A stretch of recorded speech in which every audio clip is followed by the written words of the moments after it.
Hello दोस्तों, मैं हूं Vishesh Singh, NISM certified equity research analyst.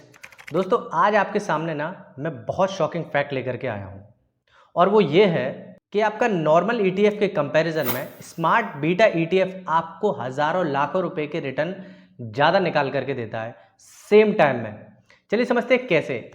Example के लिए निफ्टी 200 पर बेस एक ETF ने आपको रिटर्न निकाल करके दिए 34%, जो कि निफ्टी 200 को फॉलो करता है, जबकि सेम टाइम में निफ्टी 200 को ट्रैक करने वाले एक स्मार्ट बीटा ETF ने आपको रिटर्न निकाल करके दिए 85%, जो कि ये भी 200 को ही फॉलो करता है। तो ये कैसे पॉसिबल हुआ है ना मजेदार वाली बात कि इतना बड़ा रिटर्न का गैप कैसे आया। और इस गैप का सबसे बड़ा कारण था कि स्मार्ट बीटा का कॉन्सेप्ट। दोनों निफ्टी 200 को ही फॉलो कर रहे हैं, लेकिन रिटर्न दोनों अलग अलग निकाल करके दे रहे हैं। 34% एक रिटर्न निकाल के दे रहा है, दूसरा 85% रिटर्न निकाल करके दे रहा है। तो स्मार्ट बीटा ETF क्या होता है, ये कैसे काम करता है, कैसे ये आपको ज़्यादा रिटर्न निकाल करके देता है, सब कुछ समझते हैं इस वीडियो में। और डिटेल वर्जन में सब कुछ समझाऊंगा यार। थोड़ा वीडियो को लास्ट तक देखना और लास्ट में जाकर के मैं आपको बताऊंगा कि कौन सा आपके लिए बेस्ट स्मार्ट बीटा ETF रहेगा जो आपको बेस्ट से बेस्ट रिटर्न निकाल करके देगा। चलिए शुरू करते हैं, लेकिन शुरू करने से पहले मैं आपसे रिक्वेस्ट करूंगा, अगर वीडियो से आपको कुछ भी सीखने को मिले और आपको लगे कि हाँ कि कुछ इस बंदे ने आपको सिखाया है, तो वीडियो को लाइक कर देना, चैनल को सब्सक्राइब इसलिए कर देना ताकि ऐसा ही कॉन्सेप्ट में जब आगे लेकर के आऊँ तो आप तक वो सबसे पहले पहुँच जाए, और बेल आइकन को प्रेस कर देना। स्मार्ट ETF में ज़्यादा रिटर्न निकालने का सबसे बड़ा कारण होता है उनके स्टॉक का सिलेक्शन का मेथड और कुछ फैक्टर्स। इससे पहले कि हम आगे बढ़े, मैं आपको कुछ परफॉर्मेंस दिखाना चाहता हूँ।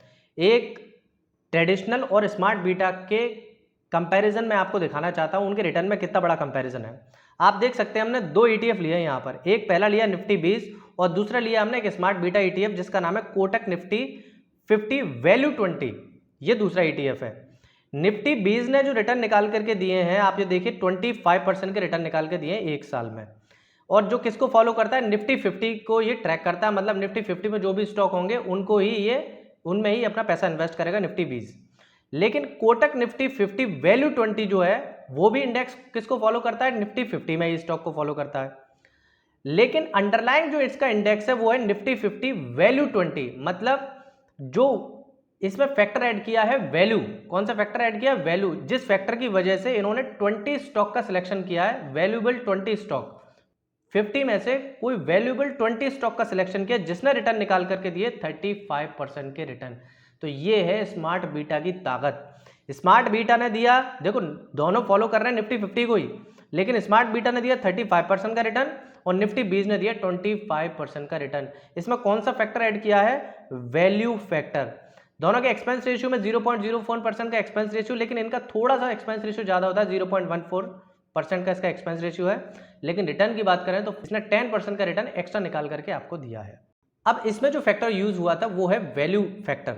आपने सुना होगा Nifty momentum, Nifty alpha, Nifty quality. अगर आप ये सारे फैक्टर समझ जाएंगे तो आप अपने लिए बेस्ट स्मार्ट ETF का सिलेक्शन भी कर लेंगे।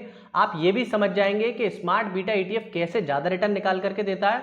अब तक आप ये तो समझ गए होंगे कि स्मार्ट बीटा ETF जो होता है वो नॉर्मल तरीके से किसी पर्टिकुलर इंडेक्स को फॉलो नहीं करते, उसमें से स्मार्टली किसी पर्टिकुलर इंडेक्स में जिसको ये फॉलो करते हैं उसमें से स्मार्टली कुछ पर्टिकुलर स्टॉक को उसमें से निकालते हैं और उनमें इन्वेस्ट करते हैं। और उन स्टॉक का सिलेक्शन करने में कुछ फैक्टर शामिल होते हैं, जिसमें सबसे पहला होता है वैल्यू फैक्टर। अगर किसी स्मार्ट बीटा के आगे वैल्यू लगाओ तो इसका क्या मतलब है, आपको मैं समझा देता हूं। अगर किसी में लगाओ वैल्यू तो इसका मतलब है ये फोकस कर रहे हैं अंडर वैल्यू स्टॉक्स में। जो स्टॉक्स अंडर वैल्यूड होंगे उन पर फोकस किया जाएगा। जिनका lower P ratio, PB ratio, price to sales ratio, ये जिसका भी कम होगा। देखिए ये फंडामेंटल कॉन्सेप्ट है, ये खुद सिलेक्ट करेगा स्मार्ट बीटा ETF, आपको कुछ नहीं करना। इसके बेस पर ये स्टॉक का सिलेक्शन करेगा किसी पर्टिकुलर इंडेक्स में से और उनमें ही अपना पैसा इन्वेस्ट करेगा। एग्जाम्पल के लिए आप देखो, एक ETF हमने लिया है निफ्टी 20 जो कि निफ्टी 50 को फॉलो करता है, आपको पहले से ही पता है। और एक ETF हमने लिया ICICI prudential Nifty 50 value 20 ETF, जिसको हम NV20I ETF के नाम से भी जानते हैं। आप देखो इसमें ये भी पेरेंट इंडेक्स निफ्टी 50 को फॉलो करता है, लेकिन इसने रिटर्न निकाल के दिए 1 ईयर के 25%, वैल्यू वाले की बात कर रहा हूं। लेकिन ICICI प्रूडेंशियल निफ्टी 50 वैल्यू 20 का मतलब यह है कि निफ्टी 50 के अंदर में से 20 स्टॉक का सिलेक्शन किया गया है, उसमें पैसा इन्वेस्ट किया गया है। किस बेस पर, वैल्यू बेस पर। और वैल्यू का क्या मतलब होता है, मैंने आपको बताया, जिस पर लो अंडर वैल्यूड स्टॉक्स हो, जिसका लो पी रेशियो हो, low price to sales ratio हो और low price to book value हो, उनके बेस पर इनका स्टॉक का सिलेक्शन किया जाता है। अब इनमें फर्क ये देखिए, निफ्टी 20 ने तो रिटर्न दिए हैं 25% के, जो कि एक नॉर्मल ETF है, लेकिन स्मार्ट बीटा ETF जो कि वैल्यू फैक्टर पर बेस्ड है उसने रिटर्न निकाल के दिए हैं 35% के, आपको रिटर्न निकाल करके दिए हैं। ये देखने वाली बात है। अब दूसरा फैक्टर जो है वो है मोमेंटम फैक्टर। मोमेंटम फैक्टर वो फैक्टर होता है जो लगातार जो स्टॉक राइज कर रहे होते हैं, जिनमें एक मोमेंटम होता है, उन स्टॉक का सिलेक्शन किया जाता है किसी पर्टिकुलर इंडेक्स में से, और फिर उनके लास्ट 12 मंथ और 6 मंथ के रिटर्न देखे जाते हैं, उन स्टॉक का सिलेक्शन किया जाता है और उनमें ही अपना पैसा इन्वेस्ट किया जाता है उस पर्टिकुलर ETF में, उस स्मार्ट बीटा ETF में। एग्जाम्पल के लिए देखियो मैं समझ रहा हूं आपको इस चीज से समझ नहीं आ रही, लेकिन एग्जाम्पल से आपको सब कुछ समझ में आ जाएगा। एग्जाम्पल के लिए निफ्टी 200 का इंडेक्स देखिए इस पर कोई बेस्ड ETF नहीं था, लेकिन मैंने निफ्टी 200 का इंडेक्स ले लिया है। निफ्टी 200 के इंडेक्स ने 1 ईयर में रिटर्न दिए 33%, जबकि ICICI prudential Nifty 200 momentum 30 ETF, मतलब 200 में से कोई 30 मोमेंटम स्टॉक का सिलेक्शन किया गया और उनमें पैसा इन्वेस्ट किया गया, तब जाकर के रिटर्न कितना मिल रहा है 68%। शानदार रिटर्न, जबरदस्त रिटर्न। कहां 33% के रिटर्न इंडेक्स ने दिए, लेकिन उसी इंडेक्स ने कुछ उसमें से कुछ मोमेंटम, जिन स्टॉक में मोमेंटम था, उन्होंने जो रिटर्न दिए वो है 68% के, देखने लायक रिटर्न है। फैक्टर जो सबसे इंपॉर्टेंट फैक्टर है लो वोलेटिलिटी फैक्टर, जिसके बेस पर स्टॉक का सिलेक्शन किया जाता है। ये ध्यान रखना आप, इससे पहले मैंने वैल्यू बताया, फिर मोमेंटम बताया, अब मैं आपको लो वोलेटिलिटी बता रहा हूं। ये क्या बता रहे हैं, ये किसी पर्टिकुलर ETF के आगे जब भी लगे होंगे तब आपको उसका मतलब समझ जाना है कि क्या उसका मतलब होगा। अब जैसे मैंने मोमेंटम का मतलब बता दिया कि मोमेंटम मतलब कोई ऐसे ETF होंगे जो जिनमें मोमेंटम होगा, उन्हीं ETF का सिलेक्शन करेगा वो स्मार्ट बीटा ETF, और उन्हें ही आपका पैसा इन्वेस्ट करेगा। उसी तरीके से लो वोलेटिलिटी, इसमें उन स्टॉक पर फोकस किया जाता है जिसमें लो वोलेटिलिटी हो, जिसमें बीटा बहुत ज्यादा ना हो, मतलब ऐसा ना हो मार्केट 10% मूव होता है तो ये स्टॉक 20% मूव हो जाए, तो इसमें ऐसे स्टॉक का सिलेक्शन किया जाता है जिसमें लो वोलेटिलिटी हो। एग्जांपल के लिए आप इसका एक ETF देखिए, मैं आपको फिर समझाता हूं। निप्पॉन इंडिया ETF निफ्टी 100 देखिए देखिए निप्पॉन इंडिया ETF निफ्टी 100 देखिए, जिसमें 1 ईयर का रिटर्न उसने रिटर्न निकाल के दिया 32%। निफ्टी 100 को ये ट्रैक करता है। उसी में से ही ICICI प्रूडेंशियल निफ्टी 100 लो वोलेटिलिटी 30 ETF, लो वोलेट ETF जो हुआ है, इसमें क्या हुआ, ये भी निफ्टी 100 को फॉलो कर रहा है, निफ्टी 100 को ही फॉलो करता है, लेकिन निफ्टी 100 में से ऐसे 30 ETF का सिलेक्शन कर रहा है जिसमें लो वोलेटिलिटी हो। तो क्योंकि लो वोलेटिलिटी होती है तो रिस्क फैक्टर भी कम होता है, रिस्क फैक्टर होता है तो रिटर्न भी इसमें बहुत ज्यादा नहीं मिलते, लेकिन निफ्टी 100 के कंपैरिजन में इसने 3% के रिटर्न ज्यादा निकाल करके दिए हैं। ये देखने वाली बात है। यही तो आपको समझना है कि मोमेंटम क्या है, वोलेटिलिटी क्या है, वैल्यू क्या है। अगर आप ये समझ गए तो स्मार्ट बीटा का कॉन्सेप्ट ही समझ गए और फिर उसका स्टॉक का सिलेक्शन करना भी सीख जाएंगे।